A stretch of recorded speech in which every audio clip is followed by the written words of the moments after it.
There's something uniquely terrifying about being home alone.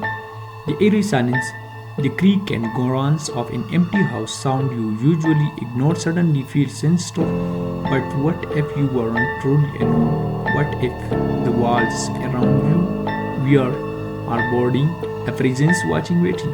Tonight we bring you four disturbing true stories of people who experience pure terror while being home alone. Make sure your door or lock your window secure, and whatever you do, don't ignore the sign. Now let's begin. It was a stormy. It was a stormy night. It was a it was a stormy night when 17 years old Sarah found herself alone at home. Her parents had left for an overnight trip, trusting her to take care of the house with a horror movie playing in the background and a bowl of popcorn in her lap. She tried to enjoy her every evening until she heard it. At first, she thought it was the wind, but then the sound grew more distant, scraping like fingernails against wood. It was coming from beneath her feet. Telling herself it was just her imagination, she turned off the volume of the movie, but then, terrified, Sarah grabbed her phone and texted her neighbors, who immediately called the police. When officers arrived, they searched the house and found him. A man had been living in the crawl space, watching Sarah through the events, waiting for the right moment to come out. The scariest part, there were sleeping bags, food wrappers, and even a collection of photos of Sarah. He had been there for weeks. When new mother Jessica put her baby to sleep, she relied on a baby monitor to keep on an air out. Her husband worked late shift, so she was often home alone at night. One night she woke up to strange noises, not the baby's cries, but something else, a whispered voices. Here, a blooded rain called. The voice wasn't coming from the house, it was coming from the monitor. Terrified, she rushed into the nursery and found her baby safe, but the closet door was wide open.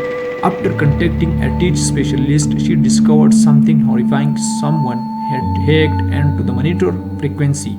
Someone had been watching her baby, and worse, watching her. Bean was home alone for a weekend, house sitting for his parents. It was a quiet neighborhood, the kind where nothing had been bad ever happens until that night.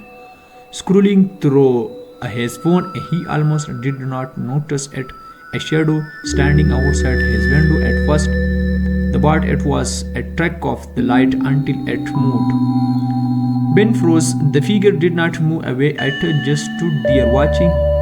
Calling 911, he kept his ears locked in the window, but by the time police arrived, the figure had vanished. The only evidence left behind was a single handprint on the inside of the glass. Megan lived alone in a small apartment, the kind where neighbors kept to themselves. One night she got a call from an unknown number. She left it go to the voicemail, but then another call and another until she finally picked up. A deep voice whispered, "I am inside." Megan's heart pounded as she checked her door and windows all locked. She was alone, but as she turned toward the hallway mirror, she noticed something horrifying. Someone had been inside the whole time. Being home alone should feel safe, but for some, it turns into a nightmare. The sound, the shadows, the feeling of being watched. Something it's not just paranoia. Sometimes there really is something there. If you enjoyed this chilling collection of true horror stories, don't forget to like, subscribe, and hit the bell icon. Stay safe and sleep tight.